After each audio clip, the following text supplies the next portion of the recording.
The tires screeched as I slammed on the brakes, my heart pounding like a war drum in my chest. There it was, right in front of me, the old Craftsman house on Elm Avenue in Portland, the one that had been my sanctuary through every storm of my life. But now, a glaring red sold sign stabbed into the front lawn like a dagger. I stepped out of the car, legs numb, staring at the movers hauling boxes into what was supposed to be my forever home. A young couple directed them, laughing about paint colors. "Excuse me," I managed, my voice cracking like dry leaves. This can't be right. "This is my house." The woman turned, her smile fading into confusion. We just closed yesterday. The sellers said it was all clear. Yesterday, while I'd been in Seattle closing the biggest tech merger of my career, my family had ripped the ground out from under me. My name is Sarah Thompson, and at 34, I'd clawed my way to senior director at a cutting-edge software firm in San Francisco. But no achievement could erase the pull of that house, the one Grandpa had left to me, my parents, and my brother in equal shares. It wasn't just wood and walls. It was the echo of the only love that had ever felt real. Grandpa had been my rock, the one who saw past the family's golden boy narrative and invested in the overlooked girl. The house sat on a hilly acre, its deep blue siding and white trim glowing under the Pacific Northwest rain like a beacon. I'd helped him stain the deck when I was 13, our hands sticky with varnish as he taught me about persistence. "Life's like code, Sarah," he'd say, his voice gravelly from years of pipe smoking. "You debug one line at a time, but you never give up on the program." Every room held a ghost of us. The kitchen with its scarred pine table where we'd plot my first lemonade stand, turning it into a lesson on profit margins. The living room's bay window, perfect for watching storms roll in off the coast, where he'd read me stories of inventors and dreamers. And the attic study, my hideaway, where at 10 I'd scribbled my first lines of code on his ancient computer. My parents had called it a waste of time, but Grandpa defended it fiercely. "This is Sarah's domain," he declared. "Everyone needs a space to build their empire." He taught me everything: algorithms, venture capital, the thrill of innovation. Tech isn't about gadgets, kiddo, it's about power. The power to shape your world, to never rely on folks who undervalue you. When cancer claimed him at 78, I was 27, just launching my startup that I'd later sell for millions. His last words, whispered in that hospital room: "The house is your foundation, Sarah. Don't let them strip it away." I thought it was poetry. Turns out, it was a warning. The will was ironclad: equal ownership, all signatures required for sale. For 7 years, I'd maintained it, paying taxes, fixing the roof after windstorms, visiting monthly to dust the memories. My parents griped about the drain, but never lifted a finger. I didn't care, it was my link to him, proof that I'd been worthy once. The favoritism had roots deeper than that old fir tree in the backyard. Before my brother Michael was born, I was the apple of their eye for about 5 minutes. Mom's pregnancy announcement at my 6th birthday party: "Now we'll have the son we've dreamed of." I stood there, cake frosting on my fingers, feeling the world tilt. Michael arrived 2 years later, and suddenly I was the shadow. My straight-A report cards got a pat on the head, his finger paintings got framed. Michael's so creative they'd coo, while my robotics club wins were nice, but don't get too obsessed. By high school, it was a farce. I bussed tables at a diner to save for college, studying under a flashlight to not wake anyone. Michael got piano lessons, sports gear, and endless praise for mediocrity. When he totaled his bike at 12, they bought him a new one. When I asked for help with tuition at 18, Dad said, "Build character, Sarah." Michael's more delicate. College amplified it. I juggled 2 jobs and a 3.9 GPA at community college, then transferred to Stanford on scholarships, graduating with $60,000 in debt. Michael went to a private liberal arts school, fully funded, where he majored in exploring passions and minored in parties. He flunked out sophomore year. They blamed this stressful environment and paid for therapy retreats. My graduation? They skipped it for a soccer tournament, where he warmed the bench. Adulthood? Same script. My startup sold for 7 figures at 29. Mom's response: "That's great. Honey, Did you hear Michael landed that gig?" The gig was nepotism at Dad's buddy's firm. Lost in months due to no-shows. They supported him through it, calling it a learning curve. My promotions? Footnotes in family chats, always pivoting to Michael's latest scheme. The more I succeeded, the more they resented it, as if my self-made life highlighted their failures with him. 2 weeks before the sale, my boss. Elena Vargas, dropped the bomb in my office. "Sarah, the Apex merger's tanking. We need you in Seattle, now." It was a $1.8 billion deal. My baby. Success meant partner track. Failure. A stall. When? I asked. Adrenaline surging. Tomorrow. Pack light. It'll be intense. I swung by the house that night, rain pattering on the roof like old memories. The fir tree loomed, its branches scarred from the tire swing Grandpa hung for me. I called Mom from the study, fingers tracing my faded code sketches on the wall. Heading to Seattle for 10 to 12 days. House is buttoned up. Neighbors got my number. Oh. Another trip, she sighed. You pushed too hard. Sarah. I swallowed the retort about who really pushed. It's big, Mom. Well, Michael's got news too. He's engaged. To Lisa Harrington. From that wealthy family. Isn't it wonderful? Engaged after dating. What? A month? That's quick. Love doesn't wait. Dear. Not like your cautious ways.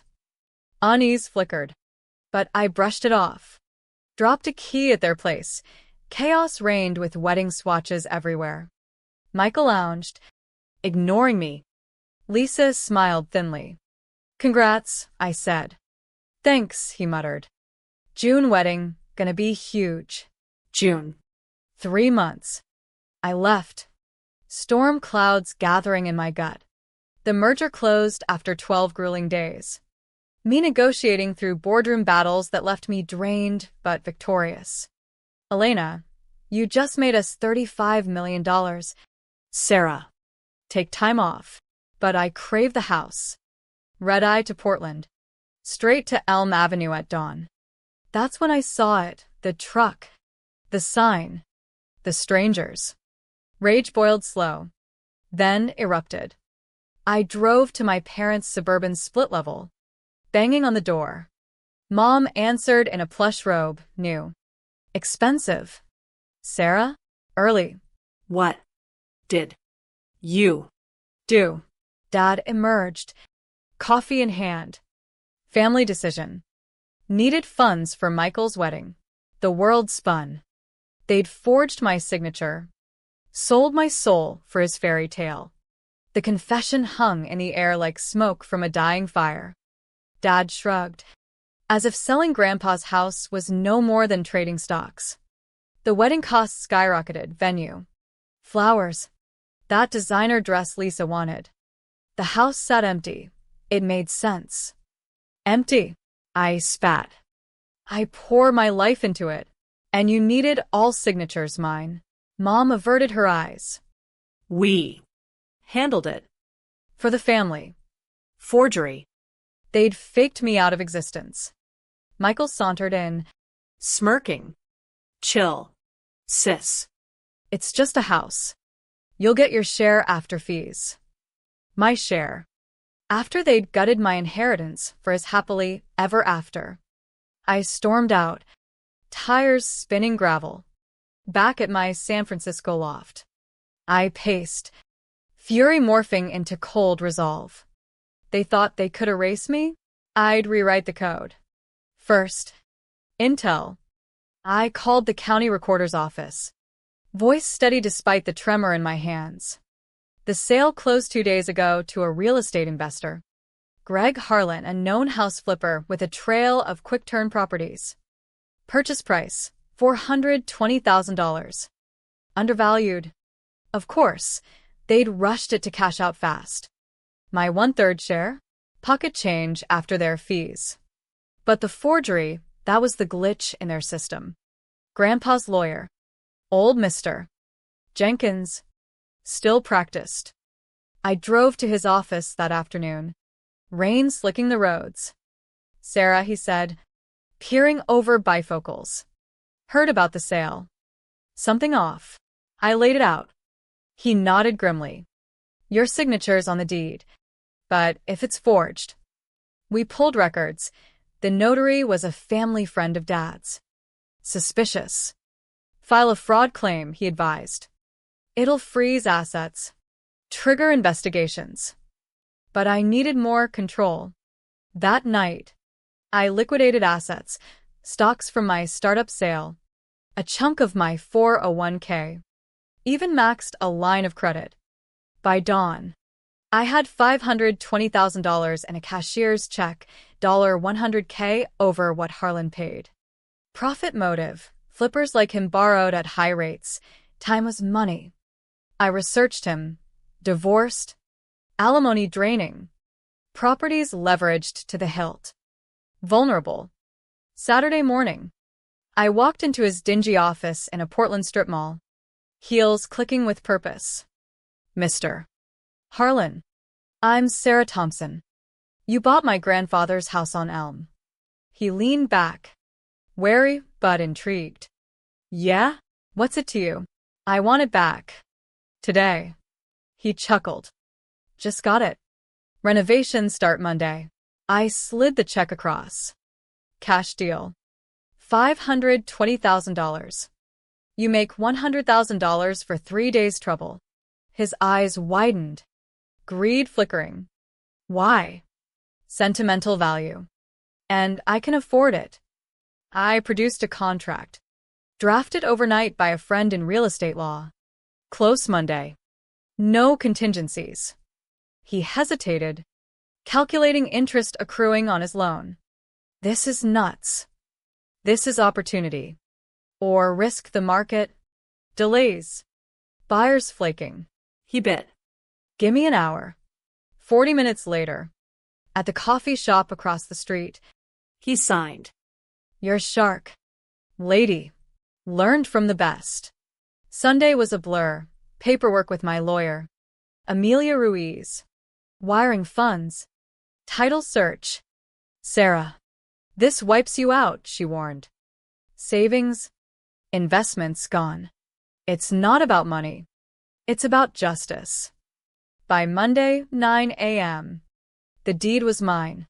Clean, legal, unbreakable. But revenge wasn't just reclamation. Phase 2, exposure. I filed the fraud complaint at the courthouse. Forgery. Conspiracy. Theft of inheritance. No illusions of jail time.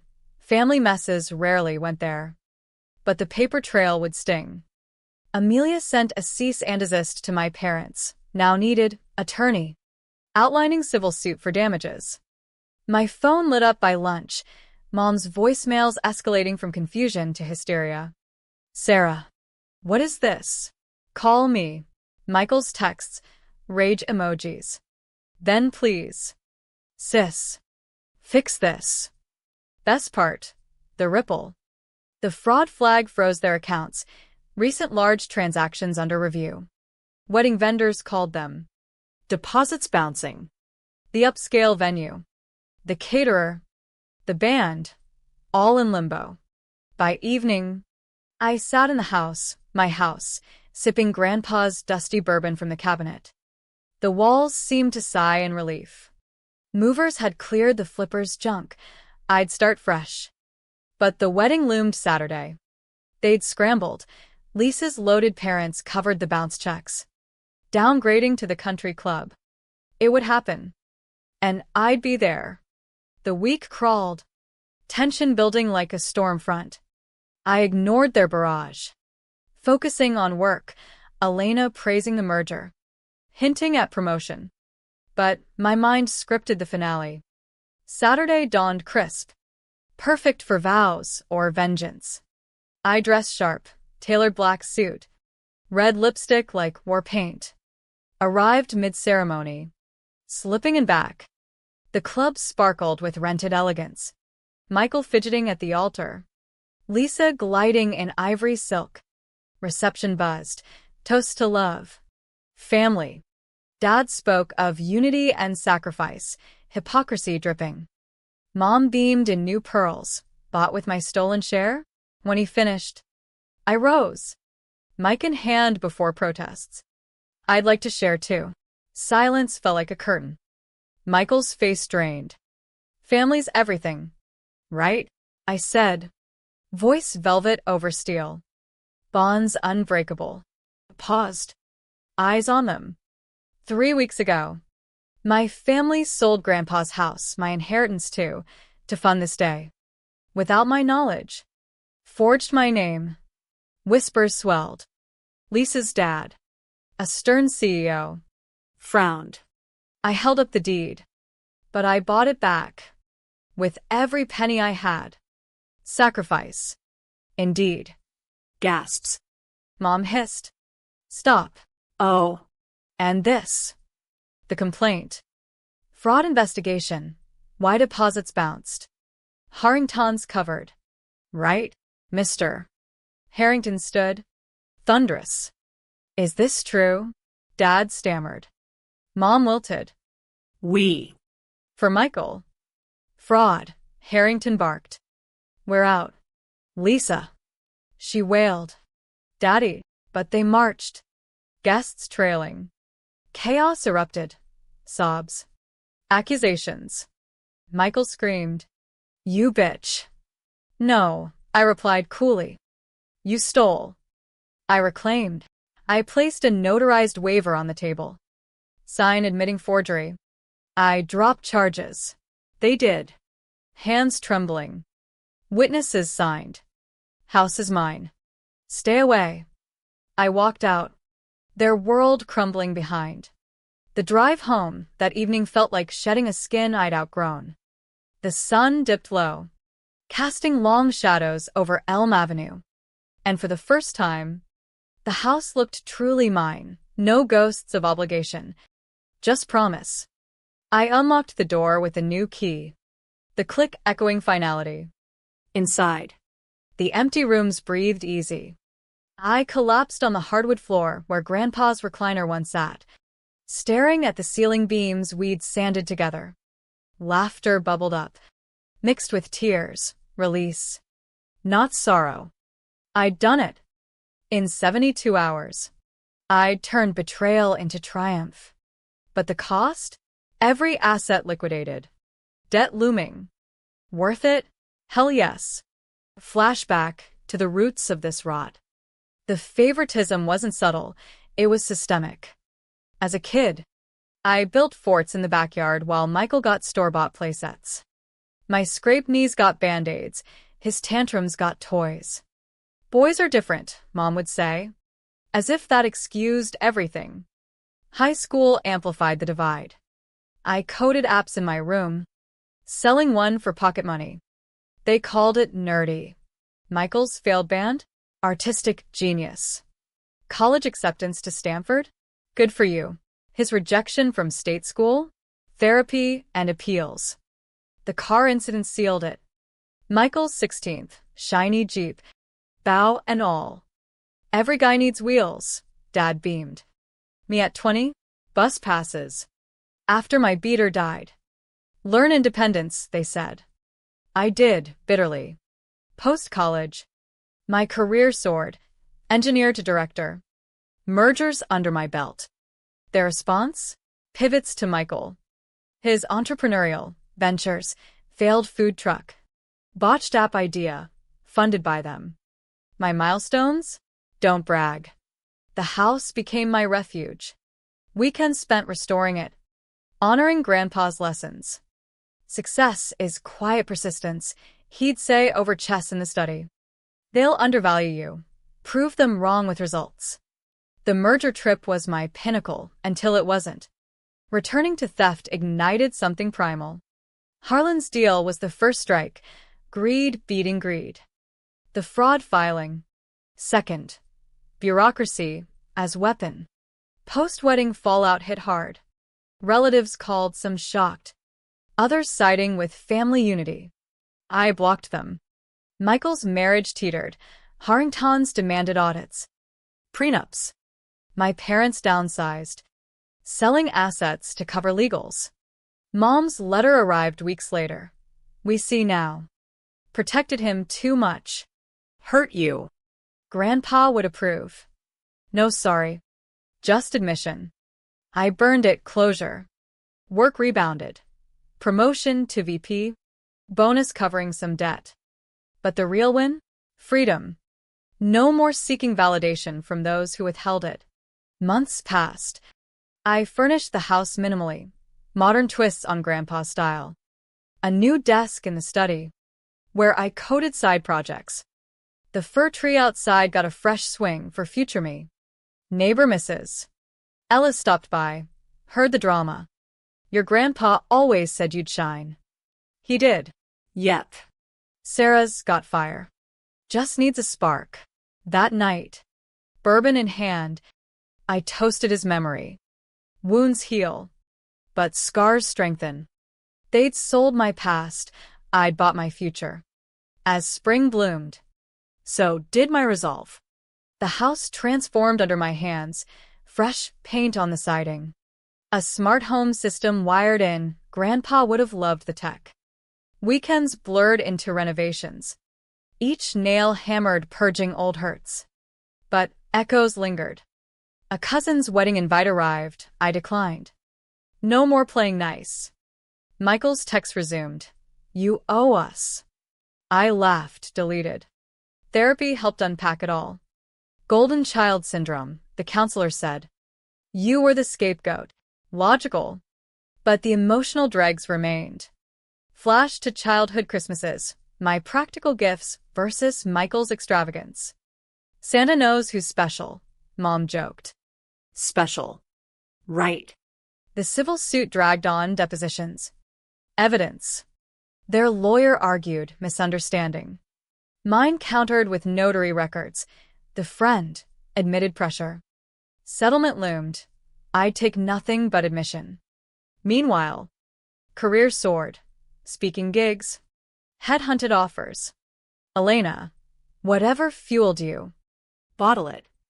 Betrayals fire. 6 months post-chaos. A knock, Mom. Alone. Rain-soaked. Can we talk? I let her in, curious. Not conciliatory. We messed up, she said. Eyes down. Focused on Michael. Ignored you. Ignored? Erased. Tears. He needed us more. No. You chose. Silence stretched. The house, keep it. It's yours.